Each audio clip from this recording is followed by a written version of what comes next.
नमस्कार मित्रांनो, आपल्या चॅनलमध्ये तुमचे स्वागत आहे. आजच्या या व्हिडिओमध्ये आपण जाणून घेणार आहोत की पोलीस व्हेरिफिकेशन कसं काढायचं. नोकरीसाठी, पासपोर्टसाठी, शासकीय योजनेसाठी किंवा भाडे करारासाठी पोलीस व्हेरिफिकेशन लागतं. पण लोकांना प्रश्न पडतो, अर्ज कुठे करायचा? कोणती कागदपत्रे लागतात? ऑनलाईन की ऑफलाईन प्रक्रिया आहेत? आणि किती दिवसात सर्टिफिकेट मिळतं?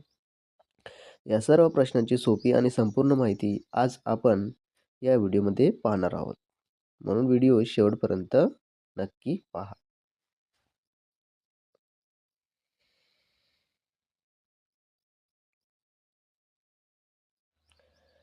मित्रांनो, पोलीस व्हेरिफिकेशन काढण्यासाठी दोन पद्धती आहेत.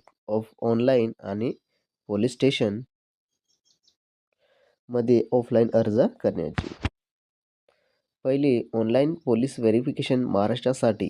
महाराष्ट्रातील नागरिक महाराष्ट्र पोलीस याच्या अधिकृत वेबसाईटवर अर्ज करू शकतात.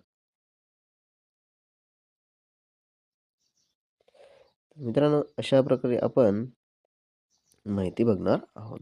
तुम्ही जर आपल्या माहिती फॉर यू या यूट्यूब चॅनलवर नवीन असाल तर चॅनलला सबस्क्राईब मित्रांनो, करायला सर्वप्रथम विसरू नका. आपल्याला जेणेकरून पोलीस तुम्हाला क्लिअरन्स अशाच सर्व्हिस प्रकारची ही माहिती महाराष्ट्राची पुढं ऑफिशियल भेटत वेबसाईट आहे. चला तर या मित्रांनो, वेबसाईटवर व्हिडिओ येऊन सुरू जायचं करूया. आहे.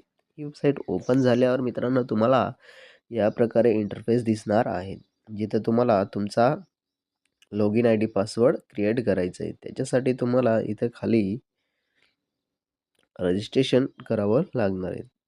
तर इथं आपण रजिस्ट्रेशन करण्यासाठी हा लॉगिनच्या खाली ऑप्शन दिलेले आहे, तिथे रजिस्ट्रेशन हा ऑप्शन दिले, त्याच्यावर क्लिक करायचं आहे. क्लिक केल्यानंतर मित्रांनो इथं रजिस्ट्रेशनचा फॉर्म येईल. रजिस्ट्रेशनमध्ये तुम्हाला पहिल्यांदा लास्ट नेम, इथं तुमचं आडनाव टाकायचं आहे. त्याच्यानंतर ते आडनाव मराठीमध्ये टाकायचं. त्याच्यानंतर फर्स्ट नेम म्हणजे तुमचं नाव, ते तुम्हाला इंग्लिशमध्ये टाकायचं आहे प्लस मराठीमध्ये टाकून घ्यायचं आहे. त्याच्यानंतर मिडल नेम म्हणजे तुमचं वडिलांचं नाव किंवा हजबंडचं नाव. त्याच्यानंतर डेट ऑफ बर्थ, त्याच्यानंतर जेंडर, त्याच्यानंतर select your CPSP office name, म्हणजे इथे तुम्हाला तुमचा जिल्हा सिलेक्ट करायचा आहे. त्याच्यानंतर ईमेल आय डी, त्याच्यानंतर मोबाईल नंबर, म्हणजे तुम्ही तो मोबाईल नंबर तुमच्याकडे असायला हवा, कारण की तो युजर आय डीमधून ती मोबाईल नंबर वापरला जातो. त्याच्यानंतर पासवर्ड क्रिएट करायचा आहे. पासवर्ड टाकण्यासाठी इथे व्यवस्थित पासवर्ड टाकून घ्यायचा आहे, जो आपल्याला सोयीस्कर वाटेल असा पासवर्ड दोनदा टाकायचा आहे. त्याच्यानंतर सबमिट कॅप्चा टाकून सबमिट करायचं आहे. सबमिट केल्यावर तुमचा user I D password create होऊन जाईल.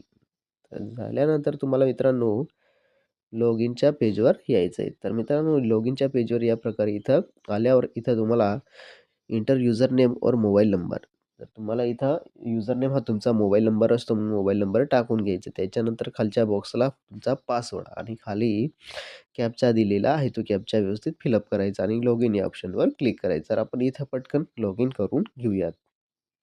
तर मित्रांनो लॉगिन झाल्यावर तुम्हाला या प्रकारे डॅशबोर्ड दिसणार आहे. तर इथं पोलीस क्लिअरन्स सर्टिफिकेट अप्लाय करण्यासाठी इथं सर्व्हिस हा ऑप्शन दिले, त्याच्यावर क्लिक करायचं आहे. क्लिक केल्यानंतर मित्रांनो character certificate, security guards character certificate, police clearance certificate abroad, हे 3 ऑप्शन दिलेले आहेत. तर इथं आपल्याला कॅरेक्टर सर्टिफिकेट हा पहिला ऑप्शन आहे, त्याच्यावर क्लिक करायचं आहे. त्याच्यावर क्लिक केल्यानंतर मित्रांनो इथं तुम्हाला इन्स्ट्रक्शन दिलेल्या आहेत की तुमच्याकडे 4 डॉक्युमेंट्स असणे आवश्यक आहेत. पहिले एज प्रूफमध्ये स्कूल लिव्हिंग सर्टिफिकेट किंवा SC बोर्ड सर्टिफिकेट किंवा बर्थ सर्टिफिकेट, इथं 3 दिले. त्यांच्यापैकी तुमच्याकडे एक वयाचा पुरावा म्हणून उपलब्ध असायला पाहिजे. त्याच्यानंतर आय डी प्रूफमध्ये तुम्ही काय देऊ शकतात, पॅन कार्ड देऊ शकतात किंवा इलेक्शन कार्ड देऊ शकतात किंवा ड्रायव्हिंग लायसन्स किंवा स्टुडंट ID कार्ड असेल ती, किंवा other specific by police station, म्हणजे त्याच्यामध्ये आधार कार्डसुद्धा येतं. तर इथं तुम्ही सोयीस्कर वाटेल ते तुम्ही इथं डॉक्युमेंट्स तुम्ही अपलोड करू शकता. त्याच्यानंतर ॲड्रेस प्रूफसाठी इथं पासपोर्ट, रेशन कार्ड, तर तुमच्या प्रत्येकाकडे आपल्याला रेशन कार्ड असतं किंवा आधार कार्ड असेल तर ते आधार कार्ड तुम्ही इथं अपलोड करू शकता. त्याच्यानंतर कंपल्सरी एक डॉक्युमेंट्स दिलेलं आहे, letter from company, application to commissioner किंवा superintendent of police for NOC. जर तुम्ही कंपनीसाठी हा अर्ज करत असाल तर तुम्ही तुम्हाला इथं एक कंपनी लेटर देते याच्यासाठी की पोलीस क्लिअरन्स मिळावं म्हणून ते एक लेटर देतं. ते तुम्ही लेटर इथं अपलोड करू शकतात किंवा ते लेटर नसेल तर तुम्हाला ॲप्लिकेशन टू कमिशनरचा एक अर्ज असतो. ते अर्ज भरून तुम्ही इथं अपलोड करावं लागतं. त्याच्यानंतर आपल्या इथं आपण पुढच्या स्टेपला जाऊयात. तर इथे त्यासाठी नेक्स्ट ऑप्शन दिलं आहे त्याच्यावर क्लिक करायचं आहे. क्लिक केल्यानंतर मित्रांनो इथे तुम्हाला तुमची इन्फॉर्मेशन भरून घ्यायची आहे. जर तुम्ही नाव टाकलं असेल ते नाव इथं तुम्हाला दिलेलं असणार आहे. तर इथं खाली तुम्हाला तुमचं नाव सर्टिफिकेटवर कशाप्रकारे हवं आहे ते इथं तुम्हाला टाकायचं आहे. त्याच्यानंतर ते मराठीमध्ये आणि इंग्लिशमध्ये दोन्ही भाषामध्ये टाकायचं. त्याच्यानंतर आय डी नेम. तुमच्याकडे काय आय डी आहेत, पॅन कार्ड आहेत, तर पॅन कार्ड प्रत्येकाकडे असतं तर पॅन कार्ड इथे सिलेक्ट करून घ्यायचं आहे. त्याच्यानंतर खाली पॅन कार्ड नंबर टाकून घ्यायचा आहे. ठीक आहे. त्याच्यानंतर स्थायी निवास तपशील, तुमचा पत्ता, बिल्डिंग इमारत, जर तुमचा बिल्डिंग इमारतचा नंबर असेल तो नंबर इथे टाकून घेऊ शकता किंवा नाव असेल तर तुम्ही नाव टाकायचं. त्याच्यानंतर मराठीमध्ये लिहायचं. त्याच्यानंतर स्ट्रीट म्हणजे मार्ग, की तुमचा रस्ता कुठं कुठे जातो आणि कोणत्या त्या रस्त्यावर काय आहे ते तुम्ही इथं टाकू शकता. त्याच्यानंतर लँडमार्क म्हणजे चिन्ह, तुमच्या घरापाशी काय चिन्ह आहे ते तुम्ही इथं टाकू शकता. त्याच्यानंतर लोकॅलिटी म्हणजे वस्ती, इथं तुमच्या गावाचं नाव तुम्ही इथं किंवा जो काही लोकल एरिया असेल त्या लोकल एरियाचं नाव इथं तुम्ही टाकू शकता. त्याच्यानंतर राज्य आपला सिलेक्ट करून घ्यायचं, डिस्ट्रिक्ट सिलेक्ट करायचं, त्याच्यानंतर तालुका, त्याच्यानंतर विलेज, त्याच्यानंतर पिनकोड आणि त्याच्यानंतर रेसिडेन्स. तुम्ही या ॲड्रेसवर किती दिवसापासून राहत आहात ते इथं तुम्ही टाकून घ्यायचं आहे. त्याच्यानंतर मागील निवास तपशील, जर तुम्ही मागील 10 वर्ष कुठेतरी बाहेर राहिला असेल तर त्या ॲड्रेसचा इथं पत्ता टाकून घ्यायचा आहे.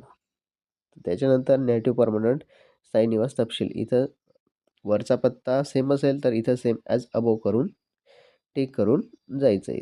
खाली यायचं आहे. त्याच्यानंतर कंपनीने तुम्ही कशासाठी हे क्लिअरन्स सर्टिफिकेट मागताय ते इथं टाकायचं आहे. जर तुम्ही एखाद्या कंपनीसाठी मागत असाल तर इथं वर्कर नाव, त्या कंपनीमध्ये तुम्ही कोणत्या पदवर आहात ते पद इथं टाकायचं आहे. त्याच्यानंतर कंपनी टाकायची. त्याच्यानंतर त्या कंपनीचा ॲड्रेस टाकून घ्यायचा आहे. त्याच्यानंतर इथं तुम्ही 10 वर्षात मागील 10 वर्षामध्ये कुठं राहिलात ते इथं मेन्शन करायचा आहे ॲड्रेस. त्याच्यानंतर नेक्स्ट ऑप्शन दिलं आहे त्याच्यावर क्लिक करायचं आहे.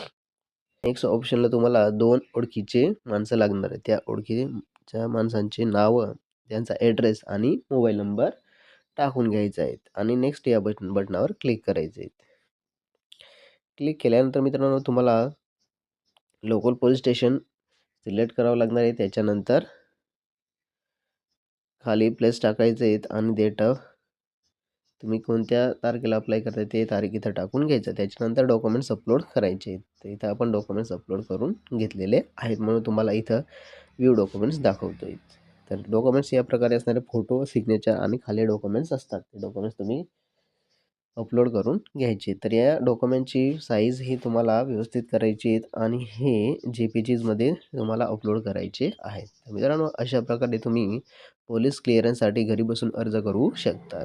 तर इथं फी तुम्हाला ही ऑनलाईन करावी लागणार आहे. तर फी भरताना काळजी घ्यायची. तर मित्रांनो अशा प्रकारे हा व्हिडिओ होता. जर आवडला असेल तर नक्की लाईक करा, शेअर करा आणि आपल्या मित्रांनाही सांगा जेणेकरून ते सुद्धा घरी बसून पोलीस क्लिअरन्स काढू शकतील. तर मित्रांनो भेटूया एक नवीन अशाच व्हिडिओमध्ये.